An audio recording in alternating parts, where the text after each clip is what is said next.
बहुत सारे बच्चों का सपना होता है कि हम जो है एक हवाई जहाज़ उड़ाएं। आसमान में जब हवाई जहाज़ को उड़ते हुए देखते हैं तो वो सोचते हैं कि मैं एक इंडियन एयरफोर्स का पायलट कैसे बन सकता हूँ, एक फ़ाइटर पायलट कैसे बन सकता हूँ। तो वैसे तो बहुत सारी एंट्रीज होती हैं जिसके थ्रू आप इंडियन एयरफोर्स के थ्रू फाइटर पायलट बन सकते हैं, लेकिन आज जो है सबसे कॉमन, सबसे बेहतरीन तरीका जो है जिसके थ्रू आप इंडियन एयरफोर्स के अंदर पायलट बन सकते हैं, उसके बारे में डिस्कस करते हैं। दैट इज कि आपको अगर एक फाइटर पायलट बनना है ना, तो सबसे बेहतरीन एंट्री जिसके थ्रू आप बन सकते हैं दैट इज एनडीए।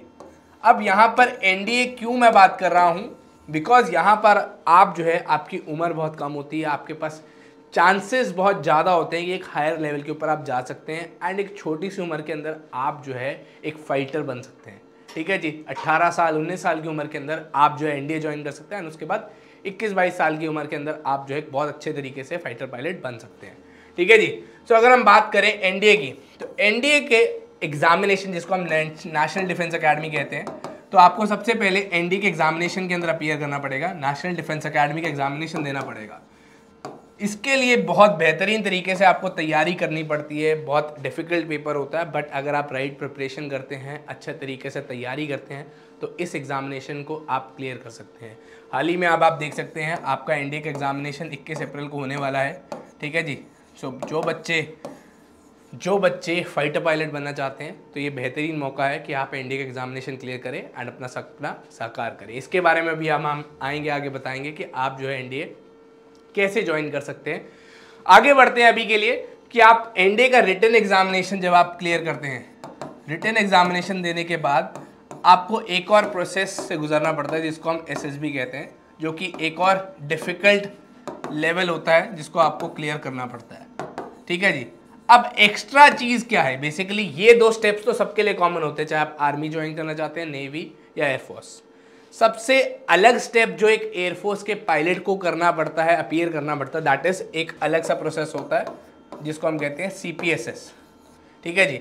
इस एग्जामिनेशन को आपको देना पड़ता है। इसके अंदर आपको समझ लो एक छोटी सी, जैसे जिसकी गेमिंग के अंदर हाथ अच्छा है ना, वो इस लेवल को आसानी से क्लियर कर सकते हो। और सीपीएसएस आप एक ही बार दे सकते हो, अगर आप एक बार रिजेक्ट हो गए तो दोबारा से आप पायलट नहीं बन सकते। यहाँ पर सीपीएसएस अगर आपने क्लियर कर लिया तो आपके लिए दोबारा देने की सीपीएसएस जरूरत नहीं है, आप पायलट के लिए हमेशा अप्लाई कर सकते हो, इवन एट कमर्शियल लेवल। ठीक है जी। तो सीपीएसएस अगर आप क्लियर करते हो तो एक बेहतरीन स्टेप होता है आपकी पायलट की जर्नी के लिए। ठीक है जी। अब उसके बाद सीपीएसएस भी अगर आपने क्लियर कर लिया तो आप जो है एनडीए ज्वाइन करते हैं। ठीक है जी। एनडीए के अंदर आपकी 3 साल की ट्रेनिंग होती है। ठीक है जी।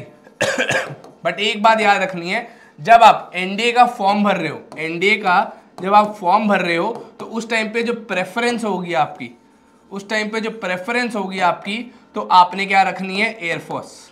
एयरफोर्स को आपने जो अपनी प्रेफरेंस रखनी है सबसे फर्स्ट। ठीक है जी।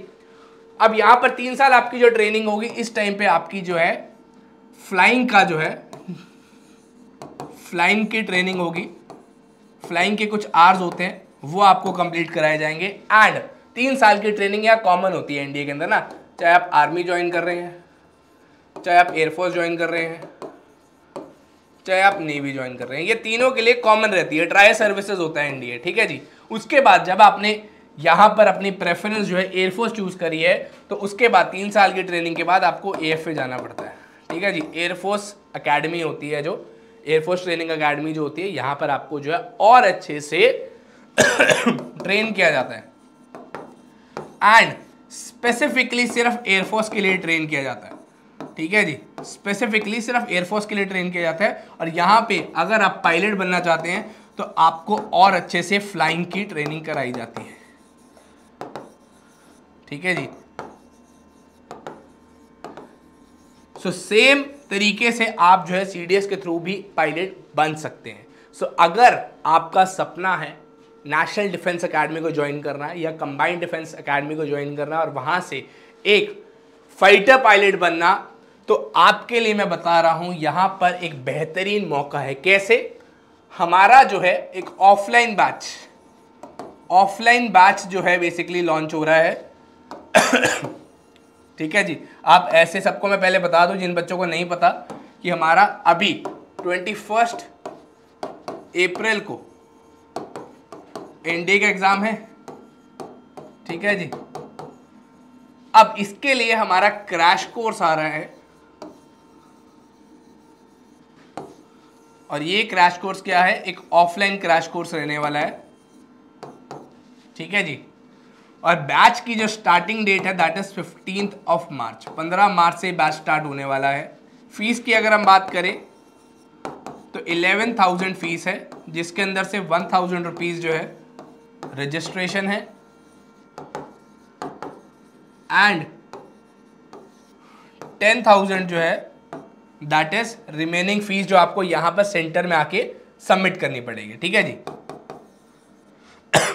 फूड और मैं हॉस्टल एंड मेस की अगर मैं चार्जेस की बात करूं, हॉस्टल एंड मेस के चार्जेस की अगर मैं बात करूं तो 9,000 से 9,500 तक जाते हैं। और अगर आप सीरियसली ज्वाइन करना चाहते हैं एनडीए या सीडीएस तो आपके लिए बेहतरीन मौका है, ठीक है। स्पेसिफिकली ये बैच जो है सिर्फ एनडीए वाले स्टूडेंट्स के लिए रहने वाला है। तो यहां पर क्या करना है आपने, डिस्क्रिप्शन के अंदर लिंक है, जल्दी से जल्दी रजिस्टर कर लीजिए। सिर्फ 20 सीटें हमारे पास बची हैं, तो लिंक जो है डिस्क्रिप्शन के अंदर है, जल्दी से जाकर रजिस्टर कर लीजिए, आखिरी मौका है अगर आप जो है ज्वाइन करना चाहते हैं नेशनल डिफेंस एकेडमी, ठीक है बच्चे। सो आज की हमारी वीडियो में बस इतना ही, आपसे मिलेंगे नेक्स्ट वीडियो में, तब तक के लिए जय हिंद जय भारत।